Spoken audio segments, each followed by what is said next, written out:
querés empezar vos, Laura, querés presentarlos. Sí, dame un segundito que estoy configurando ahí. Dame un segundito. Ahí los presento yo.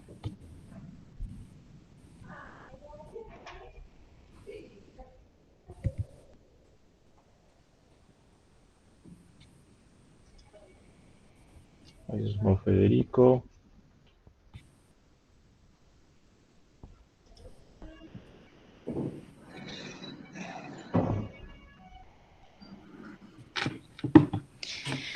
Bueno, empiezo yo. Hoy tenemos con nosotros a María Beatriz Abrach y a Gabriel Waits, que van a ser nuestros disertantes del día de la fecha. María Beatriz es contadora pública nacional, representante del Consejo Profesional de Ciencias Económicas y va a dar gestión de transformación digital, análisis de factibilidad económica y financiera. Ahora yo creo que igual ella va a aclarar en la temática porque lo va a apuntar a datos, por lo que tengo entendido. Y la segunda parte la va a dar Gabriel Waits. Gabriel Waits hoy es CEO para Latinoamérica de kayak.com, es ingeniero industrial, así que bueno, van a estar en manos de ellos. No quiero hacer mucho más larga la introducción, así podemos aprovechar de las disertaciones de ellos, que es lo más interesante del día. María Beatriz, te doy el pase para que... Creo que era así, ¿no es cierto? Beatriz, ¿vas primero? ¿Sí? Listo. Bueno, te doy el pase, Beatriz, para que empecemos. Dale, gracias Laura, buenas tardes a todos. Vamos a hablar un poco vamos a continuar con el modelo que había planteado Bruno en el encuentro de la semana pasada. Vamos a enfocarnos a partir de ese modelo, uno muy similar, en los datos como activos estratégicos y cómo hacemos para medir los beneficios que pueden traer esos datos. No sé si ahí... Ahí se está viendo. Sí, sí, ahí se ve. Perfecto. Vamos a cuidar el enlace más con este clima. Apago la cámara un ratito. Cualquier cosa o por el chat o me paran y me preguntan. Lo hacemos así, más ping pong.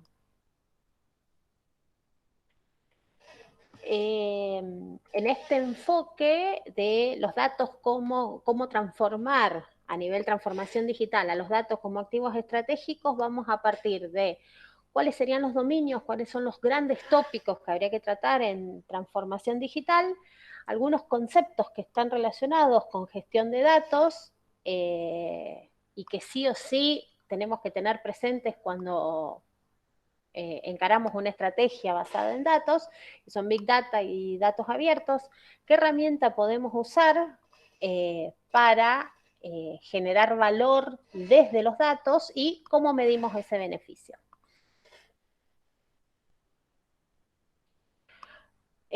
Partiendo siempre de esta premisa que cuando hablamos de transformación digital no estamos hablando de tecnología o no estamos hablando de tecnología necesariamente, o no empezamos por la tecnología cuando planteamos una estrategia de transformación digital, sino que partimos de la estrategia, partimos del negocio. Seguramente lo deben haber escuchado varias veces a lo largo de los encuentros anteriores. Es importante la tecnología, pero es más importante saber dónde estamos parados a nivel negocio. Y en esa estrategia se plantean 5 dominios que se deben abordar en lo que es transformación digital, que van a tocar los puntos estratégicos del negocio. El dominio de clientes, el de competencia, el modelo de datos, cómo encaramos la innovación y cómo generamos valor para la empresa. De estos 5 dominios es muy similar el modelo al que planteó Bruno la clase pasada, que se enfocó sobre todo en clientes y en competencia, con el viaje del cliente y cómo pensamos, cómo generarle valor al cliente desde la transformación digital. queda abierto lo que tiene que ver con innovación o con valor, le puedo agregar material a la presentación, pero vamos a enfocarnos en cómo convertimos los datos en activos estratégicos, con el mismo peso, con más peso que los bienes de uso o el inmovilizado para la empresa, que es algo que puede sonar a ciencia ficción o algo reservado a las empresas más grandes que podían hacer grandes inversiones en centros de cómputos, en sistemas que pudieran procesar y almacenar grandes cantidades de datos en línea, y ahora es algo que está accesible para cualquiera que tenga la inquietud de ponerse a ver cómo se aprovecha esa cantidad de datos que tenemos disponible. Entonces, el objetivo de la herramienta que les voy a presentar hoy es idear maneras en las que se genere valor para la empresa, se genere una oportunidad de negocio desde los datos que están circulando desde la empresa. Teniendo presente que los datos ya no se generan por una registración, o ya no se generan solo por una registración consciente de la empresa para soportar las operaciones diarias, sino que se generan en forma espontánea. Si pensamos que esto es lo que pasaba el año pasado en un minuto en Internet, hay un montón de esos datos que se generan sin que la empresa que recibe esos datos sea consciente de eso. Y sin que nosotros seamos conscientes de que estamos dejando una huella de datos que puede ser importante para las empresas con las que interactuamos como consumidores.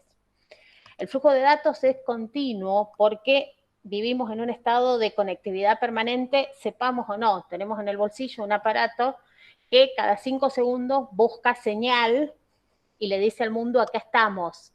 Entonces, con ese aparato estamos dejando una huella de dónde estamos, qué nos gusta, qué no nos gusta, dónde nos paramos, cómo caminamos. Todo eso puede ser capitalizado para convertirlo en una oportunidad para mejorar algún dolor de nuestros clientes, si nos ponemos al lado de la empresa, o una nueva oportunidad de negocio. Entonces, tenemos datos estructurados que guardamos conscientemente como empresa y datos espontáneos que se generan y están dando vuelta acerca de nuestra empresa. Es indiscutible que como empresa necesitamos una estrategia de datos que defina qué es lo que vamos a guardar, qué es lo que no, qué es lo que vamos a capitalizar, de qué manera y cuándo. Pensando en una estrategia de datos, pensando en transformación digital, pensando en un volumen de datos masivo,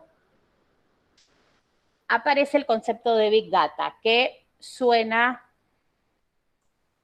y lo escuchamos, está presente en todas las publicaciones de negocios y en todas las cuestiones relacionadas con transformación digital.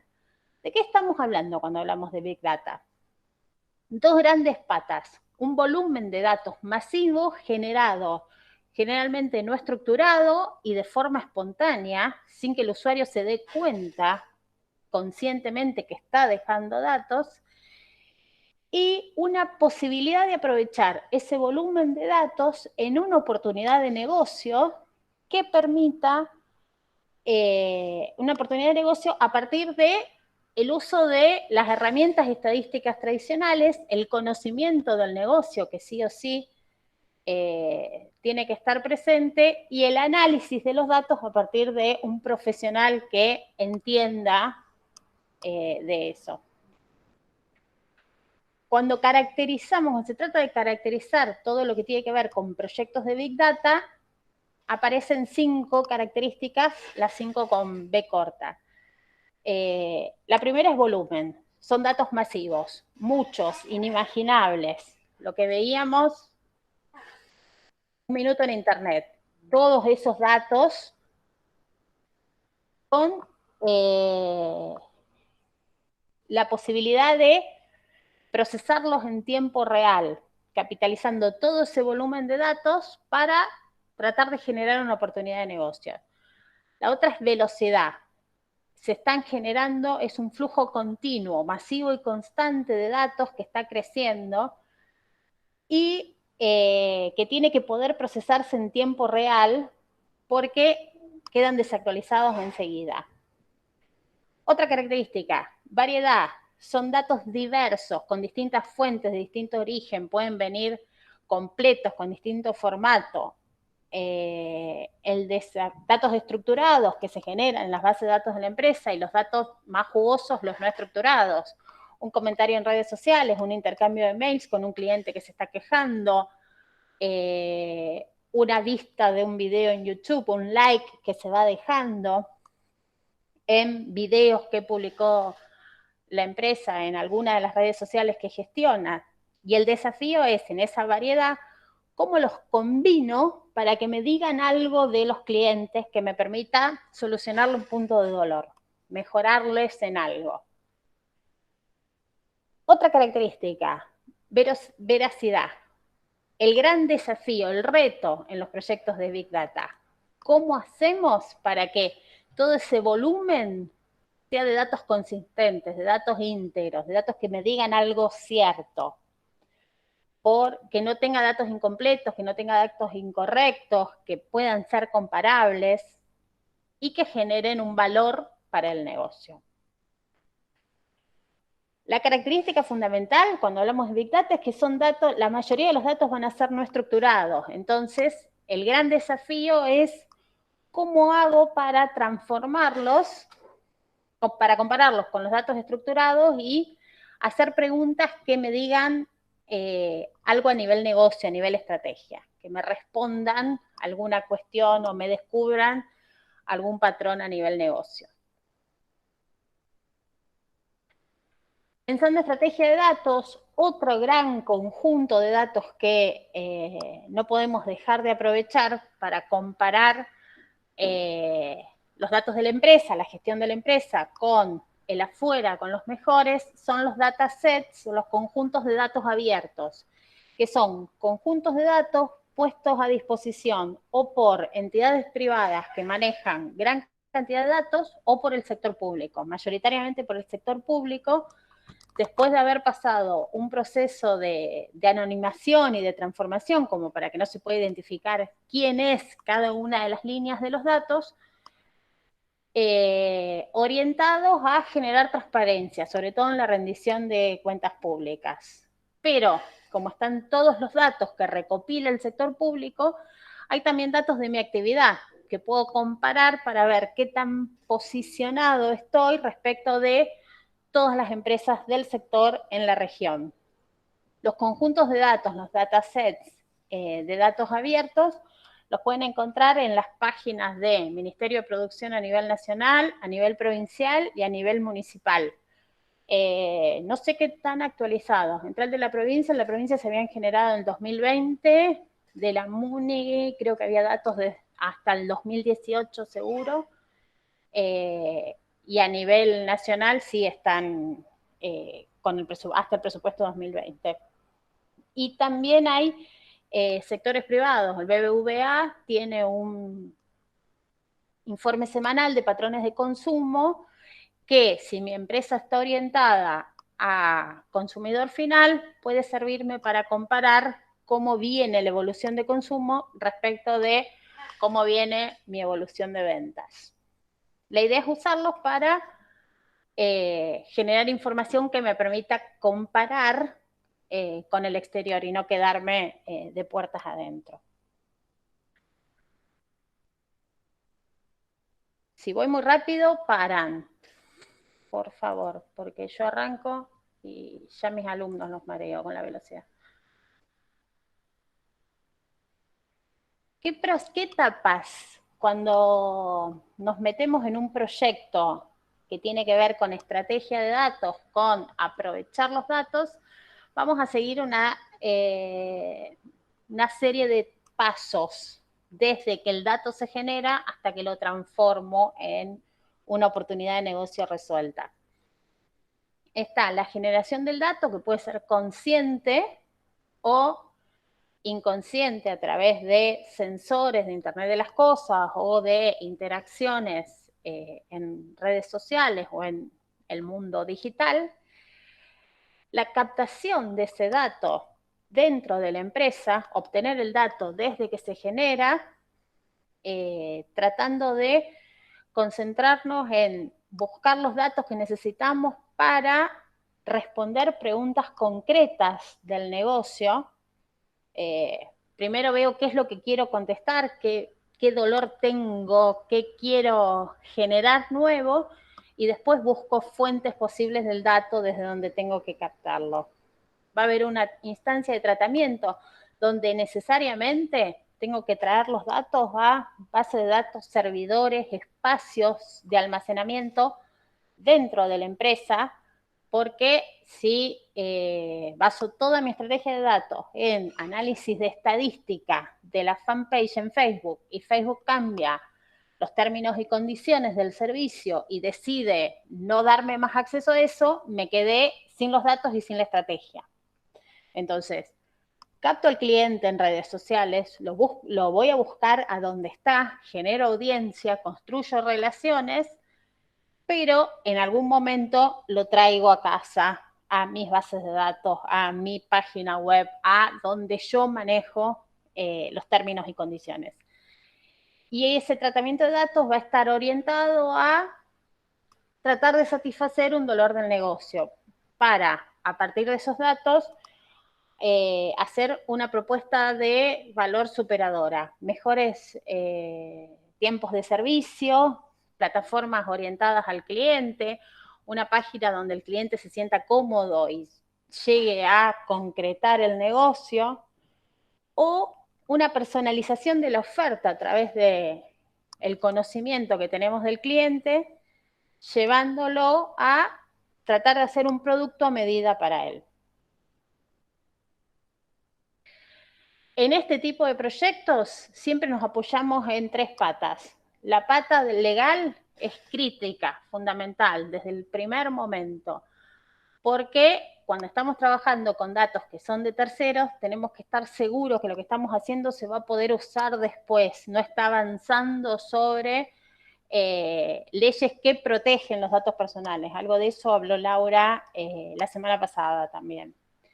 La pata del negocio, la estrategia, a dónde queremos llegar, cuál es el enfoque, qué dolor venimos a curar o qué problema tratamos de resolver, y la pata de gestión del proyecto específicamente, que es donde entra en juego la tecnología. ¿Quiénes van a ser los que van a llevar adelante el proceso, el proyecto, como para construir la solución basada en datos?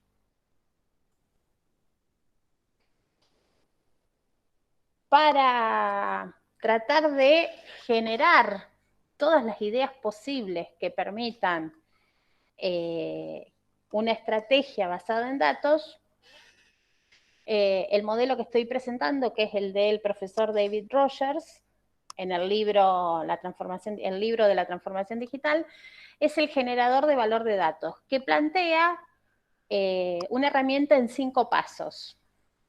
Primero, la definición del área de impacto y los indicadores de medida de ese impacto. No se puede abarcar todo al mismo tiempo.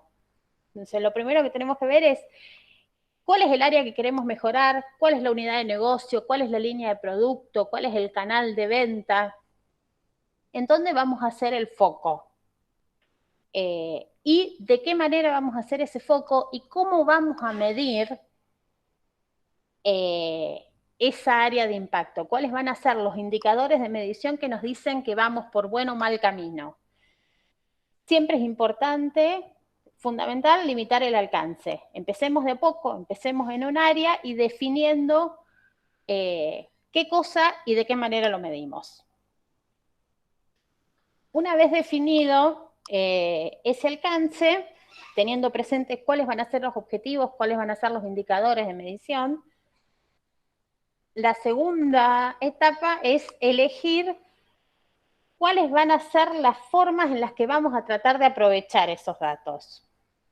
Vamos a tratar de descubrir patrones ocultos en el comportamiento de los consumidores. Vamos a tratar de segmentar el mercado para llegar a cada segmento con un mensaje diferente. Vamos a tratar de personalizar la oferta haciendo un producto diferenciado para cada grupo de consumidores, para cada mercado objetivo, o vamos a usar los datos para proveerle contexto al consumidor que permita compararse. Definiendo área de impacto, indicadores de medida y de qué manera vamos a llegar, siempre es bueno focalizar, que sea uno de cada. Viene la etapa de ideación. Esta es una herramienta para generar ideas. Entonces, no hay limitaciones tecnológicas, no hay ninguna idea que sea mala y es generar un espacio en el que se puedan debatir todos los posibles conceptos relacionados con datos que permitan tratar de generar valor para el negocio desde los datos. Por ejemplo, un programa de fidelización, ¿qué datos necesito? ¿Cómo podría personalizarlos como para hacer llegar una oferta de alojamiento, un programa de puntos de un hotel, hacerle llegar ofertas de hoteles a cada cliente en el momento en el que lo necesitaría con las cosas que generalmente usa. De todas esas ideas se seleccionan las más viables, las factibles, y vamos a la parte de auditoría de los datos. ¿Qué datos tengo? ¿Qué datos me faltan? ¿Cuáles pueden ser las fuentes alternativas de esos datos que me faltan? ¿Cómo hago para completar los baches? ¿Qué datos son inconsistentes? ¿Qué tengo que hacer para que no lo sean? ¿Cómo comparo? ¿Cómo transformo? Y después, en el quinto paso, es donde aparece la solución a nivel tecnología. ¿Qué es lo que necesito para procesar eso? La solución a nivel proceso. ¿Qué proceso de negocio tengo que cambiar para cubrir estos baches? ¿Cuáles son los datos que me faltan? ¿Cómo los tengo que completar? ¿De qué manera se pueden completar en el proceso sin incrementar la carga de trabajo de la gente? Y probarlo para ver, ¿me sirve? ¿Estoy mejorando como pensaba o tengo que volver a empezar y doy vuelta otra vez a toda la herramienta?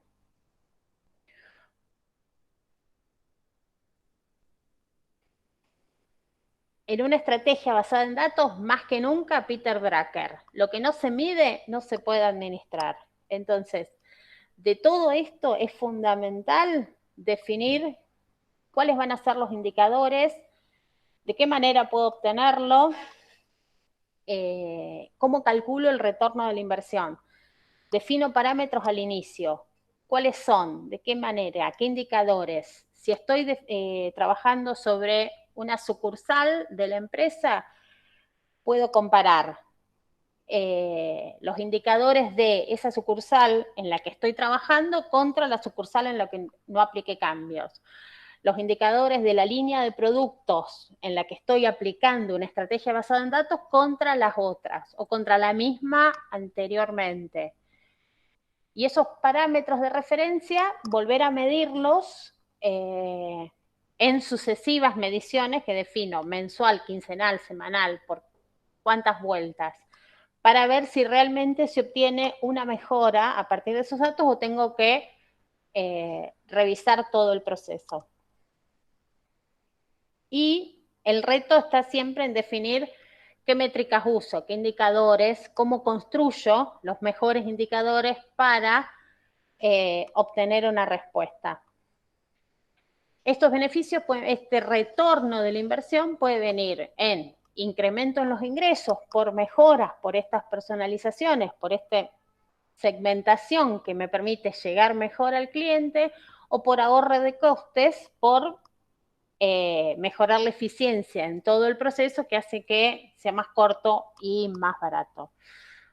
Para todo esto, para trabajar datos, es necesario el acompañamiento de el que conozca el negocio, del que conozca de tecnología como para implementarlo, y del que conoce de los números, del profesional en ciencias económicas, que es el que se va a ocupar de acompañar en la construcción de los indicadores y la medición sucesiva de indicadores de medición.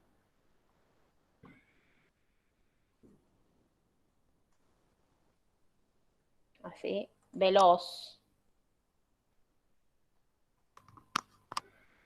En cuanto a herramientas, quería hacerles la presentación del modelo, entonces no puse ninguna herramienta comercial, pero lo importante es partir de dónde estamos. No es necesario arrancar con un proyecto de Big Data, es partir de qué datos tengo, de qué manera los estoy usando, qué es lo que me falta, cómo puedo explotar al máximo lo que tengo antes de dar el siguiente paso. La mayoría de las herramientas para análisis de datos a nivel comercial son gratuitas, es una combinación entre gratuitas y pagas, pero para ver tendencias de mercado tenemos una herramienta como Google Trends que nos permite ver cómo está posicionada la empresa, cómo está posicionada la línea de mercado de la empresa y con posibilidad de bajar eso a Excel y comparar con datos internos dentro de la compañía. Un ejemplo. ¿Preguntas? ¿Dudas? ¿Los abrumé? ¿Fue muy rápido? Hola, yo tengo una pregunta. Buenas tardes a todos. Me quedó la duda de cómo lograr que los datos que obtenemos sean verídicos. ¿Sean? No escuché la última palabra. Verídicos. Fehacientes, verídicos. Ínteros, bien. Es el gran desafío. Lo que vas a tener que hacer es comparar. Vos tenés datos que seguro están bien, los datos de tu empresa, los que salen de los sistemas de gestión de la empresa, la facturación, los datos de cliente. Vas a bajar datos de redes sociales, de comentarios de redes sociales. Tendrás que ver de qué forma, ese es el desafío de los proyectos de estrategia de datos, cómo comparar los datos de clientes que vienen de fuentes externas de redes sociales, cómo los matcheás con los datos tuyos internos, tablas de referencia o cuadros cruzados. Cuando dice esto, tengo que considerar que es esto otro. Y claro, y habrá que ver definiciones de cuáles son los datos mínimos obligatorios que tienen que estar completos. Si estás haciendo una encuesta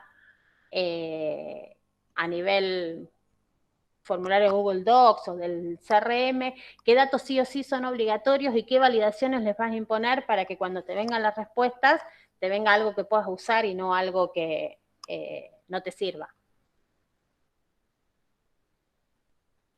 Genial, clarísimo. Gracias. No, a vos. No sé si alguien más tiene alguna pregunta para Beatriz. Si no, me buscan ahí. Si quedan madurando, necesitan más información de herramientas, datos adicionales de este modelo, de las otras herramientas, a su disposición. Esta presentación va a quedar subida en el Drive, que ahí estaba Ariel levantando la mano. Sí, ¿qué tal, Beatriz? Buenas tardes. Buenas tardes. Quería hacer una pregunta. Me es fácil imaginar el uso de esta tecnología o estas estrategias en consumo masivo. ¿Hay aplicaciones también para business to business, para modelos de negocio entre empresas? ¿O es exclusivo para consumo masivo? En business to business también tenés comunicaciones, estadísticas, gestiones más complejo, pero si es entre empresas, seguramente hay un consumidor que consume a lo que vos le vendés. Es más, se está cortando, si vas a las herramientas de este modelo, el tren de distribución se está cortando. Entonces, ¿cómo llegás al consumidor para analizar cómo mejorar el tiro entre empresas? Trabaja no solamente con el cliente, sino con el consumidor, que hay veces que no es el mismo. Exactamente. Se vio esto de acortar la cadena y tratar de llegar... Bueno, por ejemplo, en el sector editorial el año pasado fue algo que se vio, como las editoriales saltearon librerías y distribuidores y trataron de llegar al lector como para gestionar ventas para toda la cadena vuelta para atrás. Mira qué bien. La Perfecto, editorial gracias, le apunta al Beatriz. lector y no le vende al lector, le vende a la librería.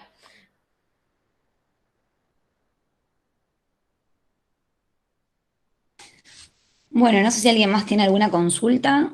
Si no, le agradecemos a Beatriz. Beatriz, muchísimas gracias. Te respeté Súper interesante. el tiempo a toda velocidad, pero te cumplí con el tiempo. No, está muy bien, está muy bien. La semana pasada, pobres, los tuvimos un montón de tiempo. Así que muchísimas gracias. Va a quedar toda la información subida en el drive que les comparte José Luis todas las semanas. Así que ahí van a tener la información. Dudas, ahí tienen los datos de Beatriz. Se pueden contactar con José Luis o conmigo también, que los podemos poner en contacto. Así que si no hay más preguntas, le agradecemos a Beatriz y damos el pase a Gabriel Waits. Gaby, bienvenido. Muchas gracias, Lau. Hola a todos, buenas tardes. ¿Qué tal? Muy bien, por suerte. Voy a presentar mi pantalla, un segundo, y arrancamos.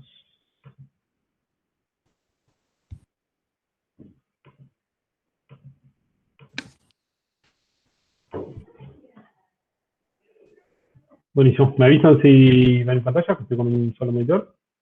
Todavía no. Ahí se está convirtiendo. Ahí sí. ¿Ahora sí? Sí. Genial. Bueno, de nuevo buenas tardes. Lo que venimos a charlar ahora, a presentarles un poco, es ver cómo Internet estuvo transformando en los últimos años la relación con los clientes. Para presentarme, les cuento un poco sobre mí. Soy ingeniero industrial de acá de la UNR, donde también fui docente. Trabajé en dos empresas tradicionales de la industria, una de aceros, una de plásticos, y después en el 2013 pegué un salto al mundo de Internet, cuando de casualidad vi que Google buscaba gente para su oficina en Buenos Aires. Estuve 5 años en Google y después, desde hace ya 3 años, estoy manejando para la región un sitio web de viajes que se llama Kayak. En estos últimos ya 8 años aprendí bastante sobre el mundo de Internet y más que nada trabajé mucho en los años en Google asesorando empresas en cómo dar los saltos ahí y entender para qué sirve Internet y para qué estar y cómo estar. Así que eso es un poco lo que venimos a charlar. Y también lo que me pasó una vez que entré en este mundo de Internet es que me di cuenta que me podría haber servido a mí mismo antes.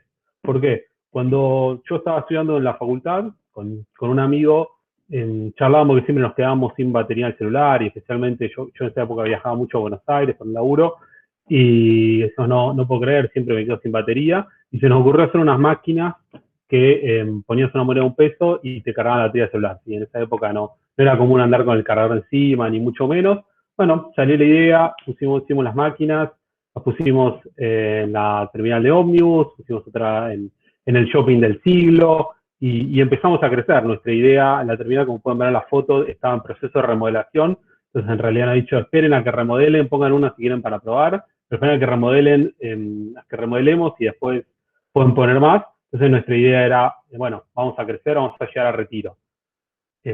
Para no aburrir mucho con la historia, digamos que no era fácil entrar a retiro con quienes lo administraban en ese momento, así que fue como un año de intentarlo. Bueno, mis socios les surgió la posibilidad de irse a vivir afuera, a mí me surgió otro trabajo y medio que decidimos, ya lo estábamos medio abandonando. Y en el medio, una de las cosas que había pasado era que un amigo que vive en la ciudad de Santa Fe nos había dicho, les compro una máquina y instalo yo en las terminales acá, en la terminal de ómnibus de acá de Santa Fe. Dije, bueno, dale. Y como él era un programador, desarrollador web, nos dijo, como parte de pago, les hago un sitio web. Y nosotros medio que nos preguntamos, ¿para qué queremos un sitio web? ¿Sí? O sea, ¿para qué una empresa que es un producto que necesitas en el momento, únicamente si te estás quedando sin batería y estás justo cerca, necesitaría un sitio web? Pero bueno, nos pareció divertido y como era un amigo, se lo aceptamos. Cuestión que unos meses más tarde nos llega un mail desde Panamá de una persona que dice, interesado en el negocio. Bueno, le respondimos, nos parecía raro, empezamos a hablar, coordinamos un Skype, alguien que estaba interesado en tener una máquina así en Panamá y que no encontraba a nadie localmente que se lo fabrique. Cuestión que terminamos fabricando y haciendo algo que la minoría de las pymes hace hoy en día en Argentina, que es exportar una máquina, un proceso súper difícil, la verdad, pero terminamos exportándola. Y ahí una de las cosas que siempre, y especialmente después una vez que entré a trabajar en Google, me di cuenta que fue un error enorme, fue creer que esto había sido como una cosa medio aleatoria, random. Mirá, nos llegó un mail porque, bueno, hicimos un sitio web y no sé, nos llegó un mail, pero como, bueno, sí, esas cosas raras del destino, como que te encontraste un ticket que ganó la lotería, pero no creímos que realmente pudiera repetirse y terminamos dejando de hacer esto. Y varios años más tarde, cuando ya empecé a entrar al mundo de Internet, me di cuenta que justamente la ventaja de estar en Internet es que uno puede hacer que la suerte juegue a su favor, salir a tener presencia, aunque uno sea una pyme de 2 amigos que están en la facultad, la idea de vender una máquina afuera no es extravagante. Así que esto es un poco lo que quiero venir a contarles, digamos.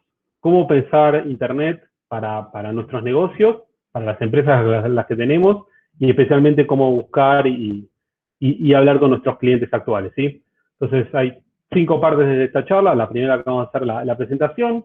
La segunda es pensar si mi negocio tiene que ver con Internet.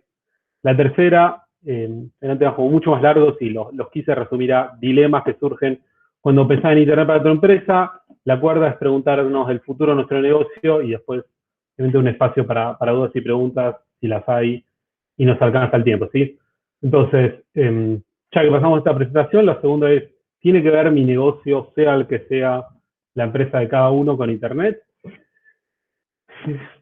Siempre, cuando uno habla con una empresa, siempre dice, bueno, sí, pero mi empresa no es tanto Internet, ¿viste? Y siempre esto es una consultora que se llama Piper Jaffray, mostraba como la evolución de hace unos años. Bueno, la mayoría de gente no tiene internet de banda ancha, después, bueno, la mayoría de gente no tiene 3G en el teléfono, después la mayoría de gente no tiene smartphone, y hoy en día la gran mayoría de los adolescentes de Estados Unidos tienen un iPhone. Y entonces, muchos comportamientos que quizás hace unos años no se hacían en Internet, cada vez más se van haciendo online. Al punto que, cuando yo era adolescente, la idea de conocer a alguien, una posible pareja online, era entre extravagante, a raro, a peligroso incluso, y hoy en día es lo más común, ¿sí? Esto es una estadística de Estados Unidos, no encontré Argentina, pero estoy seguro que si la haces hoy en día en Argentina, entre gente joven, te da números parecidos, ¿sí? O sea, pasó de ser algo completamente anómalo a ser lo normal. Y lo mismo vemos con, por ejemplo, las ventas de retail. El e-commerce tuvo un boom el último año por la pandemia, obviamente, por las cuarentenas, todo el mundo, esto es de Inglaterra. Fíjense como todos los años iba un crecimiento así tranquilo, lento, pero seguro, con picos siempre en los últimos meses del año, pues siempre noviembre y diciembre son momentos picos del e-commerce, pero bueno, el año pasado explotó y es como que el crecimiento que hubiese tardado, no sé, 10 años a la velocidad normal, pasó en uno solo. Y en algunos rubros, por ejemplo, en lo que es venta de comida, más aún. Parece que en los últimos se adelantó lo que hubiese tardado 15 años quizás en uno solo, ¿sí? Y pasaron cosas como que gente que te decía, a mí no me gusta hablar a través de una camarita, a mí no me gusta hacer Zoom, a mí no me gusta, no me gusta hacer Google Meet, esto mismo que nosotros estamos haciendo, que quizás un año y medio lo hubiésemos hecho cara a cara, en alguna sala, en algún lugar, hoy en día empezó a pasar todo online, ¿sí? A través de videollamada. E incluso ciertos rubros, mi mujer es médica y tiene muchos de sus entornos que son médicos, y me acuerdo siempre cuando hablábamos hasta hace un año en monedas, me decían, no, mi rubro no se puede trabajar online. Esto es obviamente, un chiste que hizo alguien, sí, sobre un cuadro famoso de la clase de medicina de Rembrandt, pero la verdad es que aún cosas que hasta hace un año y pico te decían, no, esto es imposible hacer online, hoy en día la telemedicina se volvió algo súper común y que está creciendo muchísimo. Y esto es un poco para entender de que no importa el rubro en el que estén, no importa el negocio en el que estén, no importa lo que se dedique su empresa, estoy seguro que Internet los impacta de una manera u otra, y no digo que el 100%, pero que una parte de lo que están haciendo seguro que se va a empezar a hacer online. Así que, y por supuesto, esta pandemia, este año y 2 meses ya que llevamos en Argentina y que lamentablemente no vemos que todavía no vemos la luz al final del túnel, hizo que todas estas tendencias se aceleren y que las empresas se dividan entre las que logran cambiar y las que no, y se les vino la pelota encima. Así que ahora sí, espero haberlos convencido de que Internet es importante para todo este tipo de negocio, pero entonces Internet es algo súper amplio y surgen un montón de dilemas y dudas, la verdad que son muchísimos. Quise plantear algunos que me parecían los más importantes y los más amplios para distintos tipos de rubros. La primera es, ¿para qué sirve un sitio web para una pyme cualquiera que sea? Yo creo que una de las grandes ventajas de Internet es que igualó la cancha de juego para las pymes, ¿sí? En el mundo real, si vos tenés un negocio que compite con Walmart, bueno, Walmart tiene un negocio gigantesco, Walmart tiene no sé, un espacio de estacionamiento enorme, Walmart tiene un montón de empleados para atender, entonces es muy difícil competirle. En Internet, todos somos un sitio web, todos estamos igualmente ubicados, no existe estoy en el centro o en el shopping o en las afueras, todos estamos a un par de letras de escribir del sitio web y todos tenemos el mismo tamaño, por así decirlo. Sí, yo sé que hay sitios web mejores o peores, pero al final de cuentas vos podés abrir 2 pestañas o 2 ventanas de tu navegador y abrir 2 páginas de sitio web y listo. Entonces, la competencia se vuelve mucho más igualadora que en el mundo físico y por eso es que han surgido tantas empresas y tantas startups en los últimos 25 años, porque de pronto alguien puede empezar de cero y competirle a uno enorme. O sea, recordemos que Amazon hace 25 años no era nada y hoy en día es más grande que Walmart en Estados Unidos. Entonces, para las pymes, esto es una oportunidad impresionante. O sea, vos podés salir a pelearle a los grandes de igual a igual, aunque tengas el 10 o el 1% de su tamaño. Y ahí viene la siguiente pregunta, ¿no? Que es, ¿cuánto tengo que invertir en mi sitio web? Y ahí no hay una respuesta única, por supuesto. Ahí la pregunta va a ir hacia, ok, ¿qué es lo que esperás hacer con tu sitio web? ¿Qué es lo que, digamos, qué es lo que crees? Lo que sí es seguro es que tenés que tener un sitio web y que en un principio te conviene más tener un sitio web que una app. Yo sé que las apps están súper de moda, ¿sí? Y todo el mundo quiere tener su sitio web, su app, perdón, pero lo más importante es tener un sitio web y preguntarte qué necesidad tiene mi usuario y respondérselo, ¿sí? Este es un comediante de tiras cómicas que me gusta mucho, se llama Mark Tunis, que se ríe, digamos, de cómo son muchos sitios web que entras y te dicen, te sale un pop-up, esta es mi pérdida de privacidad, después te dice otra, dame tu mail, después los cookies, que ahora todos hablan de tus cookies, algunas otras te ponen anuncio, te dicen mostrar un contenido, compartir, etcétera, y por supuesto, cuando pasó todo eso, vos como usuario ya te fuiste, ¿no? O realmente tienes que estar muy convencido para quedarte. Entonces, yo creo que el sitio web, en realidad, cuanto más simple y menos cosas tengan, mejor. ¿Y qué cosas tienen que tener? Bueno, el objetivo del usuario. Si vos sos un restaurante y el usuario va a entrar, bueno, va a entrar probablemente para ver el horario que estás abierto, más hoy en día que lamentablemente cambian todo el tiempo con las restricciones. Va a entrar a ver qué menú tenés, si tenés plato vegetariano, para celíaco, kosher, etcétera. Va a entrar para, en fin, vos tenés que, tu objetivo tiene que ser responder cumplir los objetivos del usuario. Y después, por supuesto, bueno, si querés aprovechar y tratar de mostrar un anuncio, querés aprovechar y conseguir su email o su número de teléfono para sumarlo a su base de datos, buenísimo. Pero empezá con el sitio web más simple posible, que es el que responda, el que cumpla los objetivos del usuario que va a entrar, ¿sí? Después una pregunta que muchas veces me han hecho es, yo ya tengo una fanpage, o yo ya vendo online vía un Mercado Libre o similar. ¿También tengo que tener mi sitio web? Y ahí la respuesta siempre es sí, y un sí grande en mayúscula. ¿Por qué? Porque yo creo que no hay que nunca casarse con la plataforma. Facebook en una época me acuerdo que cuando empezó con el tema de la fanpage tenía muchísimo alcance. Vos hacías una fanpage, la gente le daba like, se sumaba, se unía, como sea, y vos cualquier cosa que posteabas, la gente lo veía. y de pronto en un momento cambió las reglas del juego y tenías que empezar a pagar publicidad para hacerlo. Y lo mismo pasa con Mercado Libre, de pronto publicar puede ser gratis, pero también te puede llegar a decir, bueno, si querés darle más visibilidad, pagame. Y así con un montón de plataformas. Al final del día, si vos tenés 10.000 personas que te dieron like en Instagram, esas 10.000 personas no son tuyas, son de Instagram. Y Instagram mañana puede cambiar las reglas del juego, o Instagram mañana puede pedir que lo que ahora era gratis sea pago, o que lo que ahora sea un contenido de una manera sea otra. En fin, las plataformas son medios y la única forma de que vos tengas al usuario es a través de un sitio web. Eso no significa no hagas una fanpage o no hagas no, obviamente. Si podés llegar mucho a la gente a través de una red social, hacelo. Si podés vender mucho a través de un mercado libre, hacelo. Solamente no te olvides que no son tus usuarios. Y al final del día estás dependiendo de un intermediario que el día de mañana puede cambiar y ha pasado ya muchas veces, cambiar las reglas del juego. Después otra pregunta que he escuchado muchas veces es esta sobredosis de redes sociales que tenemos hoy en día, ¿sí? Y preguntan, bueno, ¿y en cuántas de estas tengo que estar, ¿sí? Porque, y cuántas veces la tengo que actualizar, y tengo que contratar un community manager, o 2 o 3, y ahí muchas veces lo que pasa es, muchos empresarios hacen las cuentas de redes sociales más pensando en sí mismos que sus usuarios. Así que volvemos a lo que decíamos antes. Internet está para ayudarte a cumplir las necesidades de tus usuarios, no las tuyas. Entonces vos lo que tenés que pensar es cuál es mi audiencia, o sea, cuál es el tipo de usuario al que quiero llegar, y a partir de eso pensar en cuál es la mejor red social. Entonces, acá para un pequeño cuadro, esto después lo voy a compartir.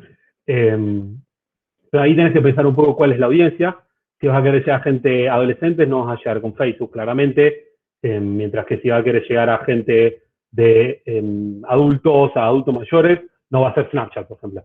Entonces, cada uno tiene audiencia y cada uno tiene un tipo de audiencia. Si vendés a público final, quizás LinkedIn no sea lo tuyo. En cambio, si haces mucho de business to business o si estás buscando reclutar empleados, LinkedIn es el lugar. Entonces, en fin, no es obligatorio estar en todos. No es obligatorio tener una presencia porque los otros la tienen. Lo importante es pensar en mis usuarios, pensar en mis potenciales clientes, quiénes son, dónde están, qué necesitan, y a partir de eso, estar en el lugar adecuado. Y obviamente, una vez que estoy en el lugar adecuado, es aprender las reglas de ese lugar, ¿sí? Yo uso mucho Twitter y me encanta que Twitter, por ejemplo, no es tanto para marcas, sino para personas. Acá hay un ejemplo, fíjense que Joe Biden, que hace unos meses el presidente de Estados Unidos, tiene más seguidores que la cuenta oficial de la Casa Blanca. Y la cuenta oficial de la Casa Blanca en realidad tuitea más y tiene más información y todo. Pero bueno, la gente en Twitter, por ejemplo, le gusta mucho más seguir personas que seguir empresas. En Instagram, en cambio, sí, la gente le encanta seguir empresas y ver lo que sube. Entonces, cada una de estas redes tiene su propio lenguaje y su propio código. Entonces, lo principal es identificar dónde está mi audiencia, identificar cuáles son sus necesidades y a partir de eso adaptarse y ver en cuáles tener presencia. Y un punto súper importante es no enamorarse de lo que llamamos las métricas de vanidad. Los likes, los pops, los corazoncitos, viste, cada uno ya inventa una cosa distinta, no necesariamente son lo que importa, ¿sí? Puede ser que sea lo que le importe a tu especialista de marketing, pero al final del día no estamos, a menos que realmente, no sé, nuestra empresa sea ser influencer y conseguir likes, no estamos acá para conseguir likes, sino para llegar a nuestros usuarios, entenderlos mejor, resolver sus necesidades. Entonces, al final del día no son likes lo que van a pagar las cuentas, sino que es medir y ver, digamos, las ventas reales que nos traen las redes sociales. Otra pregunta que me llega mucho es, yo tengo una empresa de X, ¿tengo que hacer marketing digital? Y bueno, obviamente como persona que trabaja en marketing digital hace muchos años, mi respuesta por default es obviamente sí, pero siempre es pensar qué tipo de marketing tenés que hacer, ¿sí? A grandes modos hay dos tipos de marketing digital y podemos ver los ejemplos, digamos, de marketing no digital, ¿sí? Uno es cuando el cliente te viene a buscar a vos, que es, por ejemplo, lo que eran las páginas amarillas, no sé si siguen existiendo, pero es, por ejemplo, cuando necesitas un cerrajero. Un cerrajero no va a salir a buscar clientes, está esperando que el cliente necesite, te quedas afuera de tu casa encerrado o querés hacerle una copia de tu llave extra para tener, y ahí es cuando vos salís a buscar a la empresa. Mientras que hay otra empresa, que son las que suelen hacer un cartel, por ejemplo, en la ruta, que son las de salir a buscar al cliente. En Internet tenés para hacer ambos tipos de marketing. El de la izquierda, el de las páginas amarillas, es muy común hacerlo en los resultados de búsqueda de Google. O sea, hoy en día cuando te quedas encerrado o cuando querés hacer una copia ya no buscas en la guía cerrajero, sino que sacás el celular y buscás cerrajero y listo. Bueno, eso es un tipo marketing digital, mientras que hay otro donde es salir vos a buscar al cliente y es mucho más común hacerlo o en las redes sociales o en lo que llamamos la red display, publicitar, por ejemplo, cuando la gente está leyendo un diario o su sitio web favorito. Y sea cual sea que hagas, que esto va a depender, por supuesto, de cuál es tu negocio, lo más importante es que en Internet todo lo que haces lo puedes medir. Entonces, todo lo que haces podés decir, si estás inseguro, me conviene más una cosa u otra, podés hacer lo que en la jerga se llama testeo A/B, o sea, ponés dos cosas y probás. Por ejemplo, decís, ¿a qué parte de mi sitio web lo mando? Podés decir, ok, a la mitad de los que ven mi publicidad los mando a una parte de mi sitio y a la otra mitad los mando a otra. Y vas a ver de que podés ver los resultados en tiempo real y medir, ¿sí? Y esa es, diría que una de las dos grandes ventajas de hacer el marketing digital, ¿sí? La de poder medir y probar. La segunda es que al final de cuentas no es tan caro. Empezar a publicitar en Google o en Facebook, esas cosas, herramientas, digamos, prácticamente no hay presupuestos mínimos, ¿sí? Obviamente vas a llegar a una mayor audiencia de acuerdo a tu presupuesto, pero no es lo mismo que decir, quiero mandar a hacer 10 carteles en la ruta y los mando a hacer y ya está, y tengo que pagar por anticipado o tengo que pagar por 6 meses y yo no sé qué también me resulta, pero ya está, ya me toca pagarlo. No, uno puede pagar y probar, me funciona esto, me lo quedo, no me funciona esto otro, me lo pauso. Otro dilema que suele surgir mucho en el tema digital es, ¿qué hago? ¿Contrato a alguien como empleado para que lo haga dentro de la empresa o subcontrato a una agencia? Y acá no hay una respuesta unívoca. A veces, para probar, si uno no está muy seguro de cuánto alcance va a tener, puede ser mucho más fácil subcontratar, digamos, o sea, ir y buscar una agencia y pedirle que lo haga. Sobre recomendaciones de agencias, lo único que tengo para decir es, si van a publicitar con Google, Google tiene un programa en el cual verifica que las agencias tengan los conocimientos, ¿sí? Para usar las herramientas de Google. Entonces, si van a hablar con una agencia, pídale ese certificado. Si no, creo que incluso pueden buscar en la página misma de Google, si buscan Google agencias certificadas, te va a mostrar, digamos, agencias de distintas partes del país que están certificadas, hay un montón. Y mi recomendación suele ser también, si no vamos a tener un presupuesto muy grande, no ir por las agencias grandes.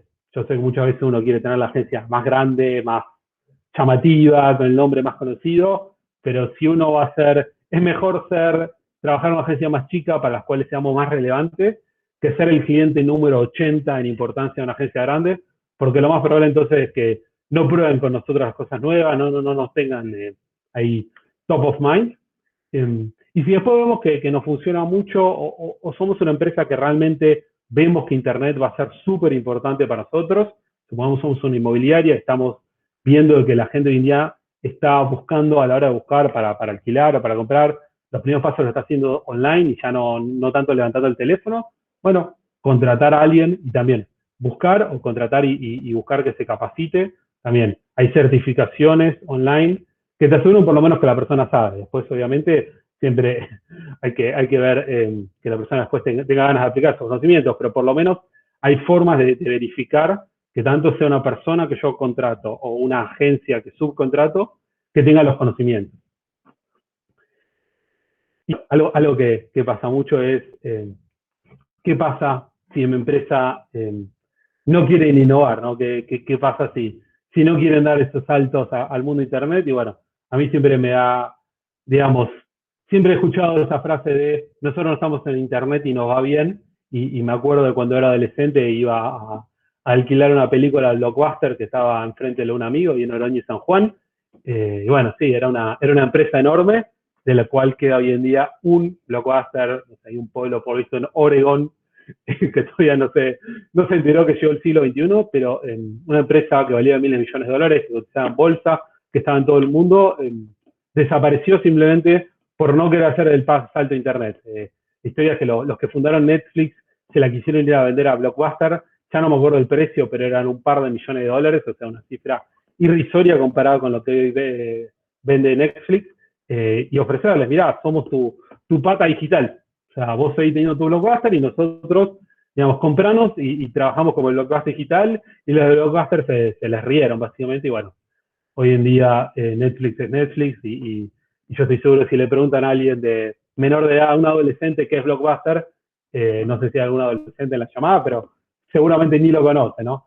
Entonces, nada, hay que pensar que, digamos, que no estar en Internet, no estoy diciendo que todos los rubros vaya a pasar lo que pasó a Blockbuster y a Netflix, por supuesto, es un caso muy puntual, pero estoy seguro que en todos está pasando algo similar. Entonces, por más de que la empresa le esté yendo bien sin Internet, es muy importante estar presente en Internet, porque si no, hay un Netflix ahí afuera que está esperando para venir y comerte el mercado, ¿sí? Y ahora sí, llegando ya al último punto, esto es algo que lo vi en una charla hace unos años por parte de un estadounidense que contaba que cuando salió la televisión, ¿sí? El primer medio de comunicación masivo fue la radio, ¿sí? Ya en la década del 20 en Estados Unidos era lo más común que todas las casas tuvieran algún menos una radio, que la gente escuchara radio, ¿sí? Y de pronto, después de la Segunda Guerra Mundial, empieza la masificación de la televisión, y la primera transmisión de televisión, que fue creo que en la década del 20, no sé si saben lo que fue, pero fue un programa de radio, ¿sí? O sea, cuando surgió la televisión nadie sabía qué hacer con eso, entonces bueno, decidieron empezar a filmar los mismos programas de radio, ¿sí? Y esto tiene que ver con que al principio, cuando surge un nuevo medio, nuestra idea es simplemente, bueno, copiamos lo que estamos haciendo y ahora le agregamos, bueno, algo nuevo, ¿sí? Le agregamos simplemente que, o sea, si sos la radio, bueno, llegó la posibilidad de filmarte y bueno, simplemente lo filmamos.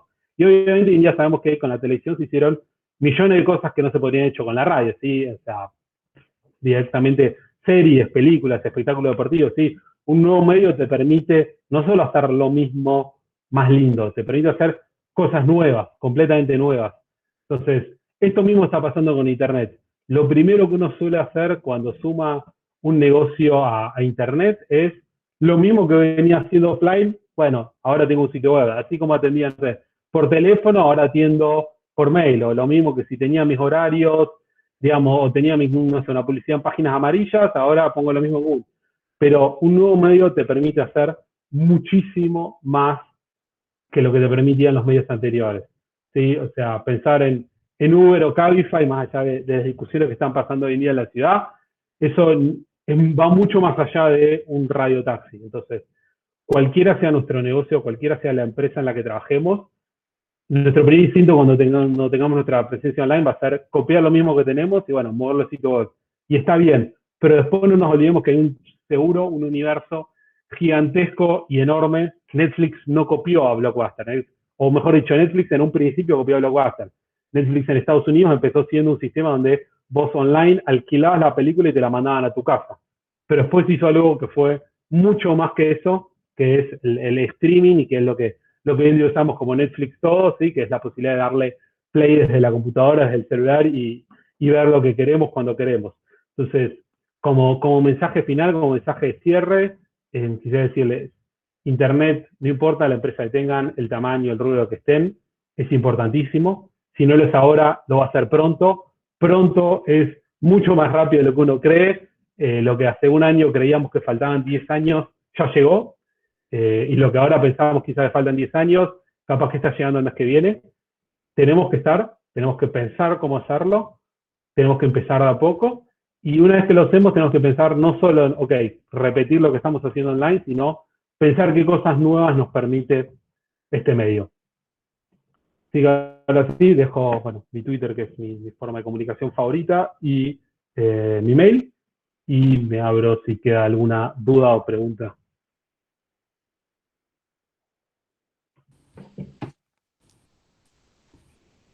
No sé si alguien tiene preguntas para Gabriel, dudas. Ay, yo no llegué a tomar el mail, Gabriel, si lo podrías volver a poner. Dale, o lo escribo acá. ¿Por LinkedIn, por casualidad, tenés cuenta? Sí, también uso LinkedIn. Mi mail personal. Igual la publicación la subo en el Drive también, Gabriel. Dale, sí, después te la comparto ahí Sí, a la hora sí, para que lo si suba. Gabriel me la envía, yo se la subo tanto la grabación que estamos haciendo ahora y la presentación. Estoy compartiendo. No sé si alguien más tiene alguna pregunta para Gabriel, alguna consulta, algún comentario. Bueno, Gaby, gracias nuevamente. Espectacular la presentación. Gracias por haber compilado en poco tiempo tanta información tan interesante. Bueno, nada, desde ya mil gracias por volver a sumarte a las capacitaciones del programa. Te seguimos esperando los años que vengan. Muchas gracias por la invitación. Un saludo para todos. Gracias, Gabriel. Muy amable. Bueno, Gaby, gracias. Y Beatriz también, no sé si todavía está tiene? presente. ¿Cómo? Beatriz no sé si está todavía o ya se fue, pero también muchísimas gracias a Beatriz, a Brach. Me parece que no está. No está. No la veo. Laura, ahí en el chat alguien le pidió a Gabriel que comparta el nombre de su empresa para que nos ayude. Ah, ahí están preguntando, Gaby. No sé si Gaby sigue conectado. Sí.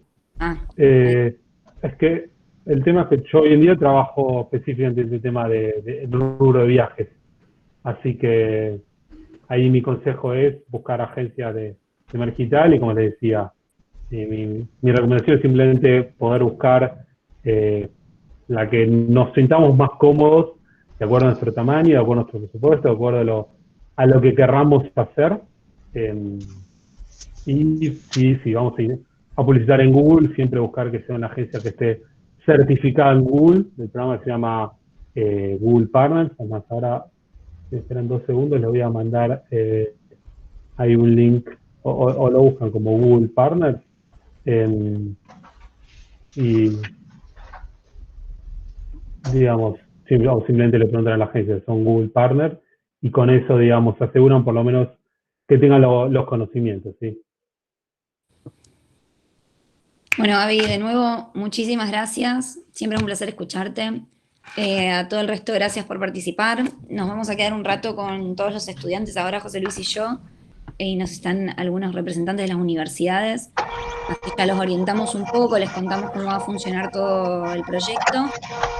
Y ya en esta semana, antes que termine la semana, les estamos compartiendo a todos la asignación de estudiantes y empresas, ¿sí? Se los vamos a estar enviando por mail y probablemente a partir de la semana que viene ya vamos a estar haciendo reuniones virtuales individuales